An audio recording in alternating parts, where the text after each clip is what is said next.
ততদিন পর্যন্ত মনে রাখবেন, কারোর দ্বারাতে যদি কখনো উপকার পান, সামান্যতম হলেও সেই উপকারের জন্য কৃতজ্ঞতা স্বীকার করবেন। যিনি আপনাকে উপকার করেছেন তিনি বেনামাজি হতে পারে, সুফি দরবেশ হতে পারে, মাতাল হতে পারে, আলেম বা হাজি হতে পারে, চোর গুন্ডা ডাকাত বদমায়েশ হতে পারে, যেই হোক না কেন, যার দ্বারাতে জীবনে উপকৃত হবে তার কৃতজ্ঞতা স্বীকার করবেন। থ্যাংক ইউ, মারহাবা, ওয়েলকাম, ধন্যবাদ, আল্লাহ তোমাকে ভালো করুন, তুমি সুস্থ থাকো, যে কোনো ভাষায় যে কোনো ভঙ্গিমায় যার উপকার ভোগ করবেন তার কৃতজ্ঞতা স্বীকার করতে আপনি বাধ্য। আমার সমাজ উপকার নেওয়ার রেক্ষস, রেক্ষস বোঝেন না? রাক্ষস কার বলে? রেক্ষস না রাক্ষস কারে বলে? রাক্ষস, রাক্ষস বলে না বাংলা ভাষায়? কাদের বলে? বলে যারা শুধু খায় না, বেশি বেশি খায়। আমিও তো একটু খেয়েছি, তাহলে মানে আমি রাক্ষস? খালি রাক্ষস হয় না, প্রয়োজনের অতিরিক্ত খাওয়া, এদেরকে আমরা বলি রাক্ষস। আর যারা পৃথিবীতে দুই ধরনের মানুষ আছে, একটা মানুষ আছে বেঁচে থাকার জন্য দুগাল খায়, আর একটা মানুষ আছে খাওয়ার জন্য বাঁচে। দুটো কথা কি মাথায় গেছে? টাওয়ারে পাচ্ছে? অনেকের টাওয়ারে পাচ্ছে না। কিছু মানুষ আছে বাঁচার জন্য খায়, আর কিছু মানুষ আছে খাওয়ার জন্যই বাঁচে। ইমানদার মুসলমান কখনো খাওয়ার জন্য বাঁচে না, ইমানদার মুসলমান বেঁচে থাকার জন্য দুমুঠো খায়, বেঁচে থাকতে হয়, সুস্থ থাকতে হয়। তা না হলে তো দাঁড়িয়ে নামাজ পড়তে পারবো না, চোখ দুটোকে যত্ন রাখতে হবে, তা না হলে তো আল্লাহর কোরআন পড়তে পারবো না, হাত দুটোকে ভালো রাখতে হবে, না রাখলে তো আল্লাহর কাছে হাত পেতে চাইতে পারবো না, পা দুটোকেও ভালো রাখতে হবে, না হলে হেঁটে তো মসজিদে যেতে পারবো না, কান দুটোকে ভালো রাখতে হবে, না রাখলে তো অজনসিয়াত শুনতে পারবো না। তো আমার এই দেহটা ভালো রাখার জন্য ঠিক যতটুকু খেলে আমার দেহটা সুস্থ থাকে, ইমানদার ততটুকুই খায়, তার অতিরিক্ত ইমানদারের অত লোভ টোপ থাকে না। সে ডাল খেয়েও বলবে আলহামদুলিল্লাহ, গোশ খেয়েও বলবে আলহামদুলিল্লাহ, হায়দ্রাবাদের বিরিয়ানি খেয়েও বলবে আলহামদুলিল্লাহ, দুমুটো মুড়ি খেয়েও বলবে আলহামদুলিল্লাহ, কোন সাজে যদি অভাবের তাড়নায় খাওয়া নাও হয় তবুও বলবে আলহামদুলিল্লাহ। দ্যাট ইজ ইমানদার।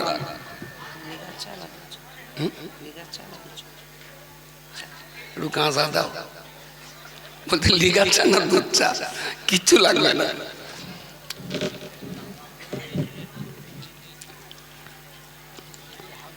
আমি একটু একগাল খেয়ে দিয়েছি, শরীর আমার এখন ফিট, একদম 16 আনাই ফিট। লোকে বলে খেয়ে সুতি হয়, আমার ডিকশনারি তো এটা পালুম না যে খালি নাকি সুতি হয়। যেটা বলছিলাম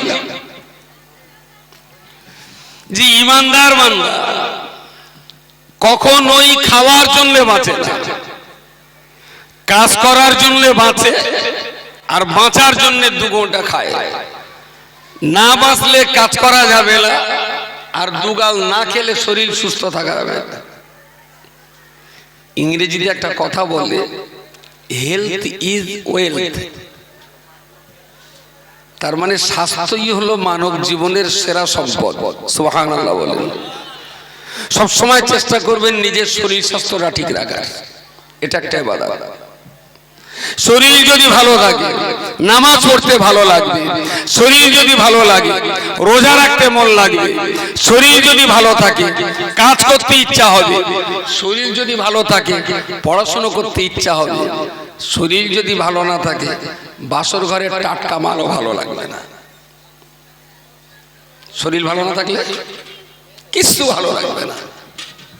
সুতরাং আল্লাহ আমারে যে নিয়ামতটা দিয়েছেন এই দেহ, এটার যত্ন নেওয়াটা একটা গুরুত্বপূর্ণ ইবাদত। খাটতে হবে, তবে গাধার মতন না, দেহ বাঁচিয়ে খাটবো। টাকা রোজগার করতে হবে, তবে দেহ শেষ করে না, দেহটা ঠিক রেখে টাকা রোজগার করবো। খাওয়াটাও দরকার, অধিক খাওয়াটা কখনো দেহের জন্য ভালো না, কখনোই ভালো। তো যে কথা বলতে যে এই পর্যন্ত এলাম, যে বাঁচার জন্য খাওয়া আর খাওয়ার জন্যই বাঁচা। আমরা যারা ইমানদার মুসলিম, আমরা কখনোই খাওয়ার জন্য বাঁচি না, কাজের জন্য বাঁচি, আর বাঁচার জন্য দুগাল খাই। লাইন শাকারতুম, কেউ যদি আপনাকে এক গ্লাস পানিও খাওয়ায়, প্রথমে আল্লাহর শুকরিয়া আদায় করুন, তারপরে যিনি এনে দিয়েছেন তাকে ধন্যবাদ দিন। যদি কখনো চলার সময় যদি জুতোটা দূরে ছিল, একজন পা দিয়ে সরিয়ে আপনার দিক ছড়িয়ে দিয়েছে, তবু তার মাথায় হাতটা দিয়ে বলুন আল্লাহ তোমার ভালো করুন। বাঙালি না উপকারের কৃতজ্ঞতা স্বীকার করতে চায় না। আর যে মানুষ মানুষের উপকারের কৃতজ্ঞ হয় না, সে মানুষ কখনো আল্লাহর নিয়ামতেও কৃতজ্ঞ হয় না। যিনি উপকার করবেন, শুকরিয়ার অর্থ হলো কৃতজ্ঞতা স্বীকার করা। আল্লাহ আমাদের কি নিয়ামত দিয়েছেন? সুম্মা লা তুসআলুন্না ইয়াওমা ইযিন আনিন নাঈম। কি নিয়ামত আল্লাহ আমাদের দিয়েছেন সেটা আগে বুঝতে হবে, যে আমরা আল্লাহর কাছ থেকে কতটা উপকার ভোগ করেছি। শুধু 10টা মিনিট ভাববেন, বালিশে মাথা দিয়ে হোক, ঘরের দরজা জানালা বন্ধ করে হোক, 10টা মিনিট নিজের দেহটা নিকে ভাবুন। শেখে খোদা হযরতে আলী রাদিয়াল্লাহু আনহু তিনি বলেছেন, মান আরাফা রাব্বাহু মান আরাফা নাফসাহু ফাকাদ আরাফা রাব্বাহু। যে নিজেকে চিনতে পেরেছে সেই তার মহাজন আল্লাহকে চিনতে পেরেছেন। জোরে বলুন সুবহানাল্লাহ। যে নিজেকে চিনতে পারেনি সে কখনো আল্লাহকে চিনতে পারবে না। আপনি আগে নিজেকে চিনুন, আপনি কে, আপনি কি, আপনি কেন, কোন সে মহান সত্তা যিনি আপনাকে এত সুন্দর করে তৈরি করেছেন, কি দিয়েছেন আপনার দেহের ভিতরে। আমার আল্লাহ পাক রব্বুল আলামিন কোরআন শরীফের অপর একটা জায়গায় বলেছেন, আত-তিন ওয়াজ-যাইতুন ওয়া তুরি সিনিন ওয়া হাযাল বালাদিল আমিন। তিনের কসম, জাইতুনের কসম, আমানাতের শহর মক্কা মুকাররমার কসম, তুরে সিনিন পাহাড়ের কসম।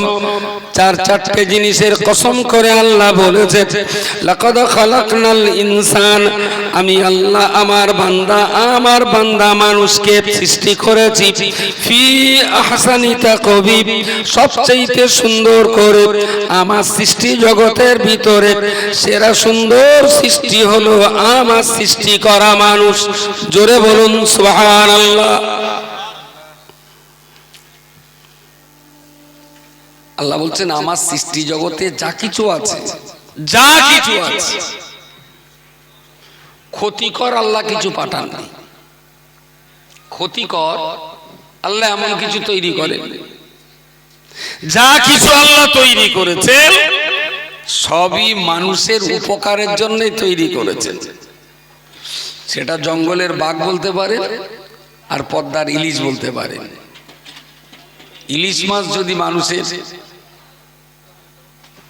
ক্ষুধা নিবারণের টেস্টি খাবার হয়, বাঘটা হলে মানুষের নাকের ফ্রি রিফ্রেশ বাতাস যোগাবার চরম উপকারী বন্ধু হলো জঙ্গলের বাঘ। বাঘ বন্ধু, বাঘ বাঘ বলছে বাঘ কখনো বন্ধু হয়? ডাক্তার তো পেট ফেড়ে ফেলে, ডাক্তার কি করে হয়? ও তো পেট ফেড়ে ফেলে দেখ। হ্যাঁ হ্যাঁ, আরে নাড়িতে এসে অ্যাপেন্ডিক্স, পেট ফাড়ার কারণ কি? পেট তো ডাক্তার ফাড়ে, বাঘে একা ফাড়ে? হসপিটালে যান আপনি, ডেড বডিগুলো কিভাবে মাথা ফাটিয়ে পেট ফেট মরা মানুষ যখন পোস্টমর্টম করে দেখেন। ডাক্তার মানুষের যত বন্ধু, বাঘ মানুষের তার চেয়ে অনেক বড় বন্ধু। এই জন্যই বলছি পৃথিবীতে যত জঙ্গল আছে, আর প্রত্যেকটা জঙ্গলে আল্লাহ হিংস্র প্রাণী সৃষ্টি করেছেন, তার একমাত্র কারণ হলো মানুষ অবুঝের মতো নিজের পায়ে কুড়ুল মেরে পৃথিবীর সবুজ গাছপালাগুলো কেটে তছনছ করে দিলে মানুষ আর অক্সিজেন পাবে না। মানুষ তো নিজের পায়ে নিজে কুড়ুল মেরে সমস্ত গাছপালা কেটে কুটে তছনছ করে দিলে মানুষ অক্সিজেন পাবে না। তাই আল্লাহ জঙ্গলে বাঘ দিয়েছেন। বাঘগুলো হলো গাছগুলো বাঁচাবার পাহারাদার। বাঘেরা পাহারা দিয়ে গাছ বাঁচাবে, আর সেই গাছের কার্বন ডাই অক্সাইড আর অক্সিজেন অদল বদল করে মানুষ পৃথিবীতে সুস্থ থাকে। পৃথিবীতে যদি বাঘ না থাকে, মানুষ গাছ কেটে শেষ করে দেবে, ফলশ্রুতি পৃথিবীর উষ্ণায়ন বেড়ে যাবে এবং সেই সঙ্গে মানুষ আর অক্সিজেন পাবে না। গাছপালা না থাকলে মানুষ, তাহলে কি সুন্দরভাবে আল্লাহ একটা আর একটার পরিপূরক করে দিয়েছেন, খুব সুন্দর করে দিয়েছেন। ফারজিউল বাসার হাল তারা বিন ফুতুর, আল্লাহ বলেছেন বান্দা তুমি তোমার চোখ দুটো খুলে একবার তাকিয়ে দেখো দিনি আল্লাহ পাকের কোন সৃষ্টিটা অপরিজনীয়, আল্লাহর কোন নিয়ামতটা। ফাবিআইয়ি আলাই রাব্বিকুমা তুকাযযিবান, বান্দা বলো তুমি তোমার স্রষ্টা মালিক আল্লাহর কোন নিয়ামতকে তুমি অস্বীকার করতে পারবে? এর ভিতরে কারোর ওপেন হার্ট সার্জারি হয়েছে, ওপেন হার্ট সার্জারি তার মানে বুক ফেড়ে ফেলে হার্ট, যেটা ওই পরান বাচ্চা, গরুর পরান বাচ্চা দেখেন না, গরু একটু বড় হয়, মানুষের একটু ছোট হয়, ওইটা বার করে একটা পাত্রে রাখে, একদম দেহ থেকে বিচ্ছিন্ন করে একটা পাত্রে রাখে। ও টিক টিক টিক টিক টিক টিক টিক টিক ঘড়ির কাঁথা মতো একবার ফুলছে, একবার ছোট হচ্ছে, ফুলছে ছোট হচ্ছে। দেহ কিন্তু দেহ আর ওটা পুরো আলাদা, পুরো আলাদা। এই ওপেন হার্ট সার্জারিতে একটা শিরা লাগে, কখনো কখনো হাড়ের শিরা যখন জাম হয়ে যায় তখন মানুষের দেহে ব্লাড সার্কুলেশন, রক্ত সঞ্চালন কমে যায়, আর তখনই তার হাঁপ লাগে, হাঁপের ব্যায়াম হয়। এখন হাড়ের যে শিরাটা জাম হয়ে গেছে, ওই শিরাটা মুদিখানার দোকানে কিনতে পাওয়া যায়, কামারের দোকানে, সোনার দোকানে নিশ্চয় বিক্রি হবে। ওই শিরাটা পৃথিবীর কোথাও বিক্রি হয় না। আল্লাহ প্রত্যেকটা মানুষের দুই পায়ের পুরোত থেকে নিয়ে আর পায়ের রলা কি বলে গিরো পর্যন্ত, গোস পর্যন্ত পা ঘুরে এখান থেকে ঘুরে ঘুরে এই পর্যন্ত একটা শিরা আছে, ওই শিরাটায় রক্ত চলে না, আর ওই শিরাটায় হার্ট খারাপ হয়ে গেলে, হাড়ের শিরা জাম হয়ে গেলে পায়ের ওই শিরাটা খুলে বের করে হাড়ে মেরামত করা যায়। এই শিরাটা আল্লাহ অতিরিক্ত দিয়েছেন, কবে টিউব পাংচার হবে বলা যায় না, তার জন্য তালি মারার মতন শিরা আল্লাহ আপনার দেহই দিয়েই রেখেছেন। সুবহানাল্লাহ, সুবহানাল্লাহ। মানুষ কত বড় বেঈমান, বিশ্বাসঘাতক না হলে এক গ্লাস পানি খেয়ে সেই আল্লাহর প্রশংসা করে না। ইস, আমার আল্লাহ পাক রব্বুল আলামিন কোরআন শরীফের অপর একটা জায়গায় বলেছেন কাইফা তাকফুরুনা বিল্লাহি, বান্দা তুমি কি করে পারো আমি আল্লাহর সাথে বেঈমানি করতে। অকুনতুম আমওয়াতান, আসলে আমি আল্লাহ বলছি তোমরা সবাই তো মরা ছিলে। ফাহিয়াকুম, সেই মৃত অবস্থা থেকে আমি আল্লাহই তোমাদের জীবন দান করলাম। সুম্মা ইউহয়ী সুম্মা ইউমীতুকুম, তোমাদের এই জীবনে দুনিয়াদারি করতে চলেছো, এরই মাঝখানে আমি আল্লাহ তোমাদের মেরে দেব। সুম্মা ইউহয়ীকুম, ওই মরণের পরে আবার তোমাদের জীবন দেব। সুম্মা ইলাইহি তুরজাউন, তারপরে তোমাদের সবাইকে আমি আল্লাহর শাহী দরবারে বিচারের জন্য হাজির করাবো। কুনতুম আমওয়াতান সুম্মা ইউমীতুকুম কাইফা তাকফুরুনা বিল্লাহি ওয়া কুনতুম আমওয়াতান সুম্মা ইউহয়ীকুম সুম্মা ইউমীতুকুম সুম্মা ইউহয়ীকুম সুম্মা ইলাইহি তুরজাউন। ছিলাম মরা, তারপরে জ্যান্ত, তারপরে মরব, তারপরে আবার জ্যান্ত হব, তারপরে আল্লাহর কাছে ফিরে যাব। তাহলে মরা জ্যান্ত, মরা জ্যান্ত, আল্লাহর কাছে ফিরে যাওয়া। 1 2 3 4 5। আমরা ক নম্বরে আছি এখন? তাড়াতাড়ি বলেন। 2 নম্বরে আছে। তাহলে মরা ছিলাম, জ্যান্ত হয়ে গেছে। আর কবরে ফকির চাচা শুয়ে আছে, ফকির চাচার কবর থেকে যদি তোলা হয়, চাচা তুমি ক নম্বরে? চাচা কি বলবে? হ্যাঁ হ্যাঁ 3 নম্বর। বাকি 4 নম্বরে যাওয়ার টাইম এখনো ওদেরও বাকি, আমাদেরও বাকি। তাহলে আমরা ছিলাম মরা, হয়েছি জ্যান্ত। কে করেছে? মানুষ যখন হত্তন রুইতন টেক্কা গোলামের পাশায় কাঠি মারতে বসে, তখন এই কথা ওদের মনে থাকে যে আল্লাহর দেওয়া হাত দিয়ে এখন টেক্কা মারি, আল্লাহর দেওয়া চোখ দেখে এখন রুইতন তাসটা চিনে নেই, তখন ওদের মনে থাকে? রব্বুল আলামিন আল্লাহ অত্যন্ত অবাক হয়ে বললেন বান্দারে, কাইফা শব্দ ব্যবহার করে আল্লাহ বললেন কাইফা তাকফুরুনা বিল্লাহি, যে মানুষ মরা ছিল ওই মরা মানুষকে আমি আল্লাহ জীবন দান করলাম। আর আমার দেওয়া জীবন নিয়ে ওরা দুনিয়া ঘুরে বেড়াবে, ওরা সমস্ত কাজ কাম করবে, অথচ যে কাজের জন্য আমি তৈরি করেছি শুধুমাত্র সেটাই তারা করবে না। বান্দা কাইফা তাকফুরুনা বিল্লাহ, কোন লজ্জায় নির্লজ্জ বেহায়ার মতো তোমরা আমি আল্লাহর সঙ্গে বেঈমানি করতে পারো, অথচ তোমরা ছিলে মরা, কেউ তোমাদের জীবন দিতে যায়নি, আমি আল্লাহই তোমাদের জীবন দিয়ে জীবন দান করেছিলাম। জোরে সোরে বলুন সুবহানাল্লাহ। ছিলাম মরা, হয়েছি জ্যান্ত। এটা কিন্তু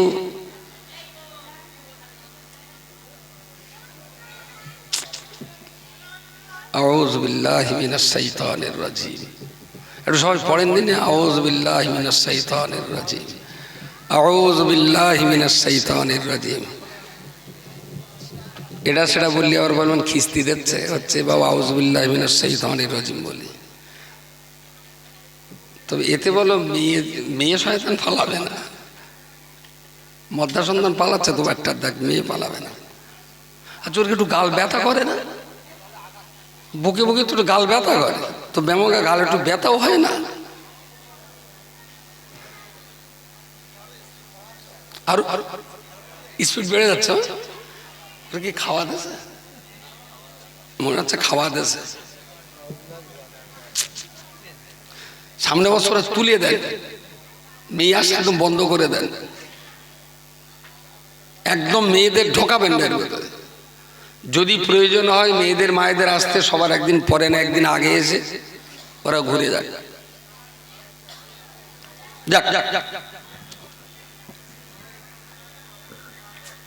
সে ঘোড়ার ডিম কি বলতো মাথা ও কাইফা তাকফুরুনা বিল্লাহ।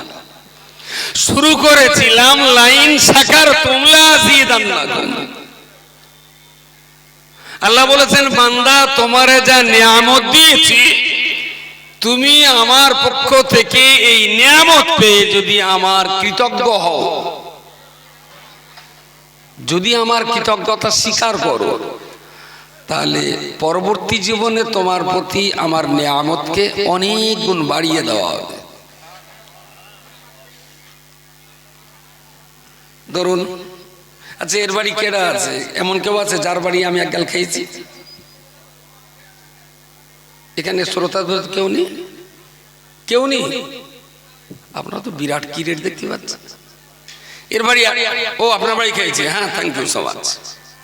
সে আপনার নামটা ভুলে গেছে ভাই, নাম বলে কি? কাসেম ভাই, কাসেম ভাই খেয়েছে আমার মনে আছে। এই মসজিদে ইমামতি করতাম এককালে, আর তারপরেও অনেকবার এসে ভাই ভাই খেয়েছে। তার পিছনে একটা কারণ আছে, যাক আল্লাহ তাদের ভালো রাখুক। ওনার একটা কোচি খুব অসুস্থ হয়ে পড়ে, বাচ্চাটা আল্লাহ তুলে নিয়েছেন। ওই অসুস্থ কোচির চিকিৎসা সংক্রান্ত ব্যাপারে অনেকবার যাওয়া আসা করে খেয়েছি। এখন ভাইয়ের বাড়ি গেছি, সাপোজ ধরুন ভাত দিয়েছে, ডাল দিয়েছে, পটল আলু আর একটা মাছ দিয়েছে, সঙ্গে গোস্ত দিয়েছে। গরিব মানুষ, এই জোগাড় মানে তার জন্য অনেক ব্যাপার দিয়েছে। এখন মোড়ের মাথায় এসে জিজ্ঞেস করল, ভাই কোথায় গেলে? আমি কাছে তো ব্যাপারে। তাহলে খাওয়া দাওয়া হয়েছে? আমি হ্যাঁ হয়েছে। কি দিয়ে দিয়েছে? আমি ভাই সে কথা আর বলো না। সে পটল দিয়েছে তা মনে হচ্ছে যেন সাইকেলের টায়ার, শ্রীরাম চিট।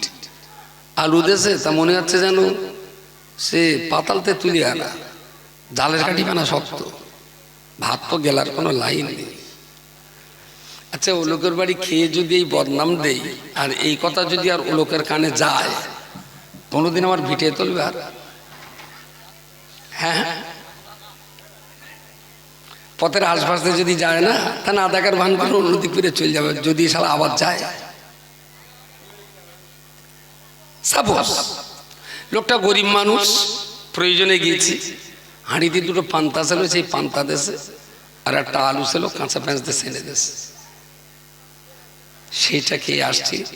লোকে জিজ্ঞেস করল, ভাই কিরকম খেলে? না হলেও সত্যি যা খেয়েছি না, আল্লাহর রহমতে আল্লাহ খুব ভালো খাইয়েছে, দারুণ সুন্দর খেয়েছি। পেটটা আমার আজকে একদম শরীর সুস্থ, সুন্দর খেয়েছি। এই কথাটা যদি লোকের কানে যায়, বলে আলু সানাতে যদি এইরকম ভালো বলে, তাহলে গোশ দিলে কি করবে? বলেন বলে।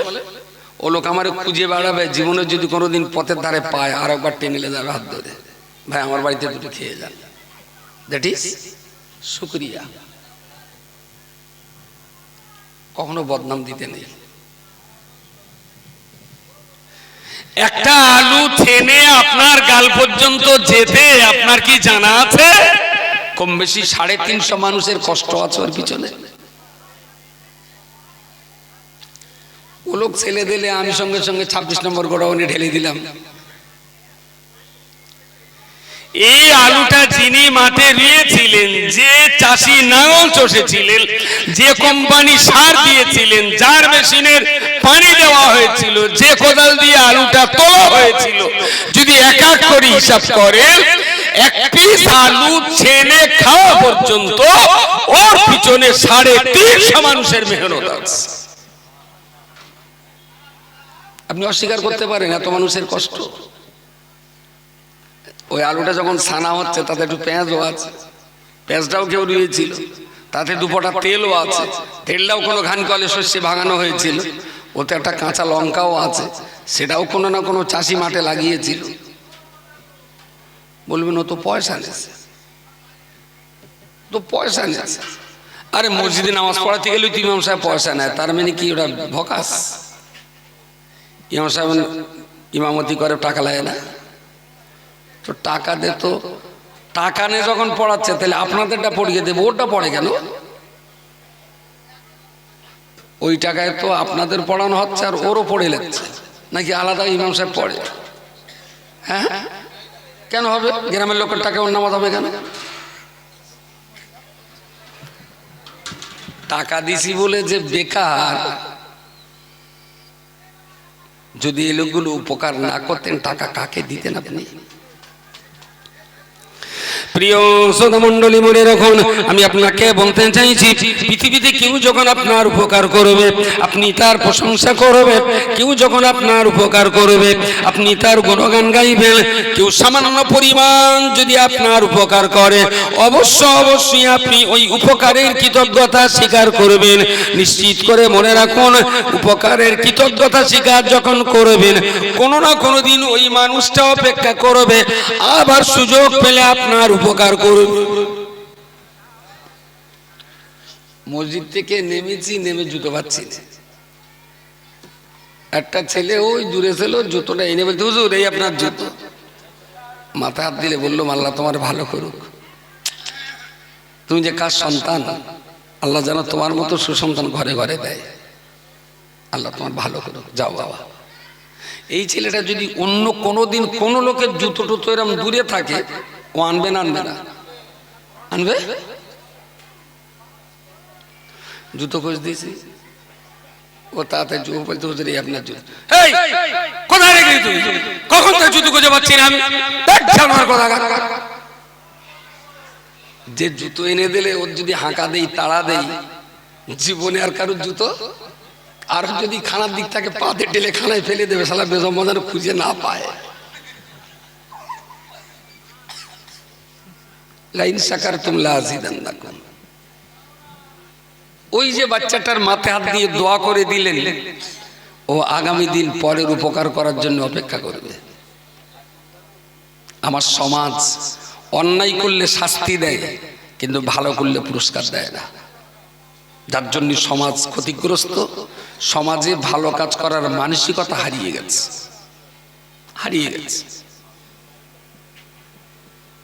একটা ছেলে একটা মেয়ের ওড়না ধরে টেনেছিল, তার জন্য বিচার করে উদ্ঘোষ করিয়ে ছেড়ে দিলে, ভালো হয়েছে, আমি খারাপ বলবো না।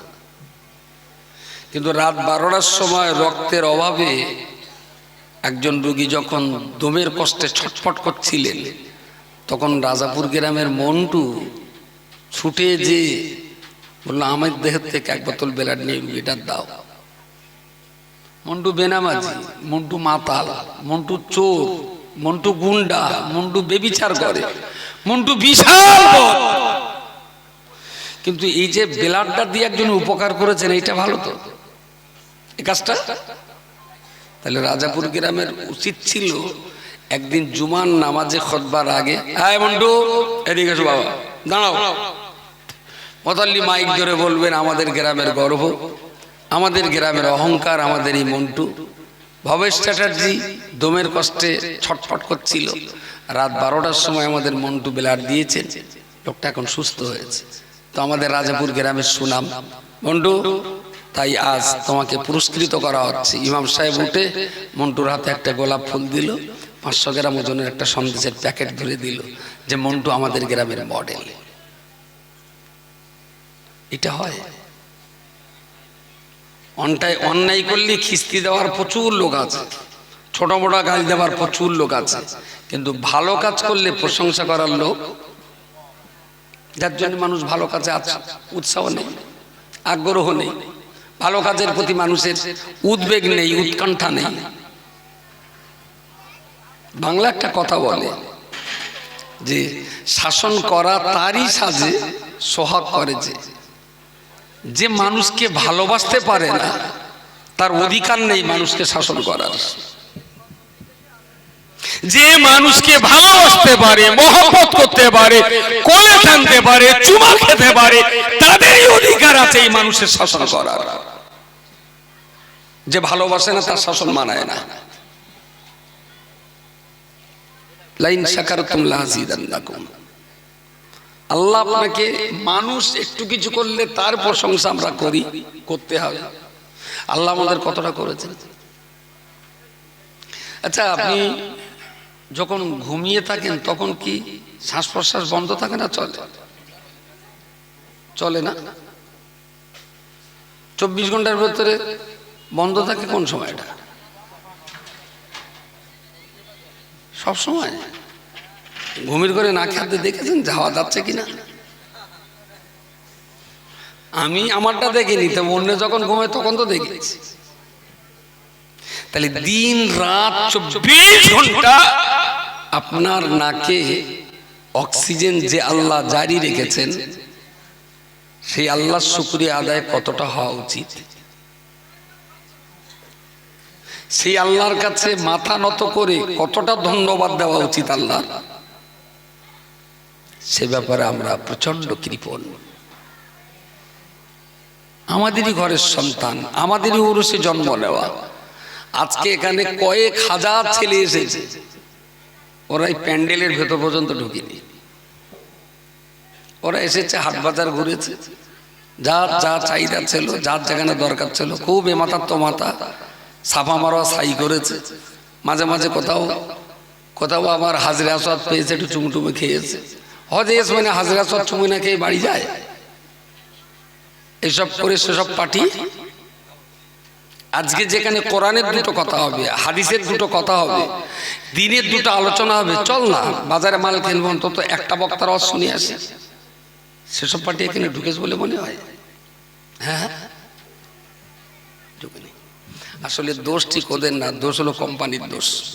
যে কোম্পানির প্রোডাকশন, ও কোম্পানির সিএমএ ভালো না, ম্যানেজিং ডিরেক্টরও ভালো না, তাহলে দুটোই জালি মাল। যার জন্য কোম্পানির প্রোডাকশন আর মালগুলো এগো ছোট, উঠে দাঁড়াও। কি নাম? কি নাম? রামিস। নাম, বাড়ি কোথায়? চাঁপুকুর। আবার নাম কি? হ্যাঁ, হাসানুল। আসানুল্লাহ। আমার নাম কি? হ্যাঁ, সাইনাস। নানার বাড়ি কোথায়? ফুরফুরায়। আর তোর আব্বা শহর বাড়ি একই জায়গায়? বস। আচ্ছা, এখানে তো প্রচুর লোক আছে, ওই বাচ্চাটা এখানে কেন বলেন? কোম্পানি ভালো তাই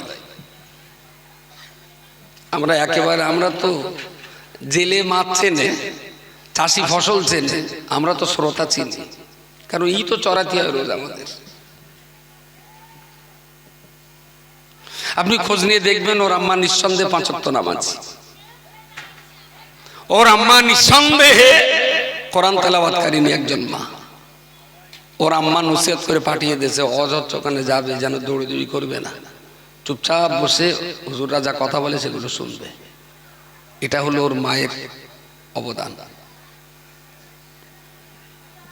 প্রিয় শ্রোতা মণ্ডলী, মনে রাখুন, তাহলে আল্লাহ পাক রব্বুল আলামিন তিনি যে নিয়ামত আমাদের দান করেছেন, আমার হাতে ধরার ক্ষমতা, আমার চোখে দেখার ক্ষমতা, আমার জবানে বলার ক্ষমতা, আমার গালে খাওয়ার ক্ষমতা, আমার পায়ে চলার ক্ষমতা, আমার মন মস্তিষ্কে স্মৃতি ধরে রাখার ক্ষমতা, আবার কানে শ্রবণ ক্ষমতা, এসব কিছু ক্ষমতা তো আল্লাহই দিয়েছেন।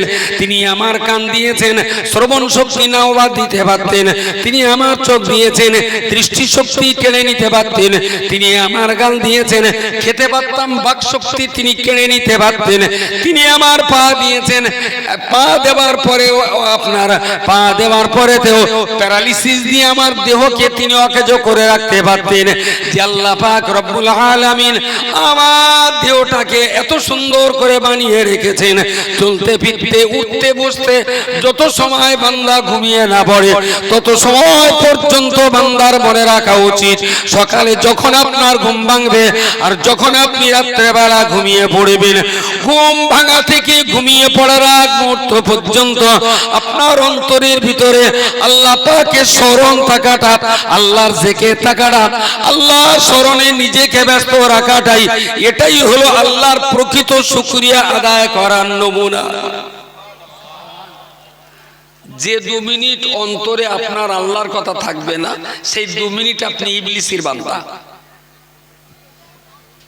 কারণ অক্সিজেন তো আল্লাহ 24 ঘন্টা জারি রেখেছেন। তাইলে আল্লাহর স্মরণটা আপনি শুধু মসজিদে গিয়ে করলে হবে? মাঠে চাষ করতে হবে, তখনও মনেই রাখতে হবে যে আল্লাহ চাষের দায়িত্ব আমার, রুজির দায়িত্ব তোমার, তাই না? দোকানদারি করতে বসতে হবে যে আল্লাহ তুমি তো বলেছো ফাইজা কুদিয়াতিস সালাতি ফান্তাশিরু ফিল আরদি ওয়াবতাগু মিন ফাদলিল্লাহ, তোমার জমিনে তো তুমি ছড়িয়ে রেখেছো তোমার রহমত। আমি দোকান খুলে বসেছি, দোকান খুলে বসেছি, এটা আমার ডিউটি, বাকি লাভ কি হবে না হবে আল্লাহ জিম্মাদারিটা তোমার। তবে তো সেই বান্দার ব্যবসা সেই বান্দাকে জান্নাতে নিয়ে যাবে। চাষ চাষিকে জান্নাতে নিয়ে যাবে, দোকান দোকানদারকে জান্নাতে নিয়ে যাবে। কিন্তু সেটা হওয়া উচিত লিল্লাহিয়াত অন্তর নিয়ে, যে যেটাই করি আল্লাহর জন্যই করি। রব্বুল আলামিন পরের অংশে বলেছেন, ওয়ালা ইন কাফারতুম, বান্দা তুমি যদি আমার সাথে কুফরি করো, আমি আল্লাহ পাক তোমাকে যে নিয়ামত দান করেছি, আমার নিয়ামতের শুকরিয়া আদায় যদি তুমি না করে কুফরি করো, তবে বান্দা তোমাকে মনে রাখতে হবে ইন্না আযাবি লাশাদীদ, তোমার মতো বেঈমান বিশ্বাসঘাতক নেমক হারাম আমি এত নিয়ামত তোমায় দেওয়ার পরে তুমি যখন আমার সঙ্গে বেঈমানি করেছো, তাহলে তোমার মতো বেঈমান বিশ্বাসঘাতক নেমক হারামকে আমি জান্নাতের ভিতরে দিলে আমার জান্নাত বড় অপবিত্র হয়ে যাবে। তাই তোমার রাখার জন্য জাহান্নামের মতো নিকৃষ্ট জায়গা তৈরি করেছি, কেবল তোমার মতো অসভ্য মানুষকে সেখানে শাস্তি দেওয়ার জন্য। সোজা সাপটা কথা। পৃথিবীর মানুষ আমরা যা দেখি, অপরাধী যদি অপরাধ করে আমরা তারা শাস্তি দেই। তবে রাষ্ট্রীয় বিচার ব্যবস্থায় সবচেয়ে বড় শাস্তি কোনটা? কোনটা? ফাঁসি। তো এক কথায় কোন দেশে ফাঁসি আছে, কোন দেশে গুলি করে মারা আছে, আবার কোন দেশে তলোয়ার দিয়ে গলা কেটে মারা আছে। এক কথায় বলা যেতে পারে মৃত্যুদণ্ড। এইটাই হলো পৃথিবীর সবচেয়ে বড় শাস্তি। আর দুনিয়ার যেটা সবচেয়ে বড় শাস্তি, আল্লাহর শাস্তি তারপর থেকে স্টার্ট হয়। আমার কথা বোঝা যায় না? মৃত্যুর যে যন্ত্রণা, ওর চাইতে যেটা বড় যন্ত্রণা, সেইটাই হলো আল্লাহর সবচেয়ে ছোট যন্ত্রণা বান্দাকে যা দেবে। পৃথিবীর মানুষ শাস্তি দিতে দিতে যে জায়গায় যে যার উপরে আর শাস্তি দিতে পারে না, সেইটাই হলো আল্লাহর শুরু, তারপরেরটা হলো আল্লাহর শুরু শাস্তি। তাহলে ভয়ঙ্কর শাস্তি কি হতে পারে? দুনিয়ার মানুষ, একজন মানুষ আর একজনকে অনেক কিছু আনন্দ দিতে পারে। কেউ খাইয়ে আনন্দ দেয়, কেউ শুইয়ে সন্তুষ্ট করে, কেউ জামা কাপড় দিয়ে সন্তুষ্ট করে, কেউ বা ক্যাশ টাকা দিয়ে সন্তুষ্ট করে। সবুজ জামাইকে মেয়েদের সন্তুষ্ট করে, তাতেও জামাই ঠিক 16 আনা সন্তুষ্ট না, মুখ যেন হতম বাজা বাজা। সবুর আবার স্করপিওটা কিনে দিলে, তারপরে জামাই ঠিক দাঁত কেলকে হাসলে। এতদিন যে হাসতো সেটা ঠিক হাসি না, দাঁত কেলানো টাইপের। আর যেই একটা লাল বুলেট দিয়েছে, তখন আব্বা আব্বা করে পানানে দিয়েছে। আচ্ছা, পৃথিবীর মানুষ আর একটা মানুষকে যা যা দিয়ে হাসাতে পারে, সন্তুষ্ট করতে পারে, খুশি করতে পারে, সবচেয়ে বড় কোনটা? যা বলেন কি? টাকা পয়সা।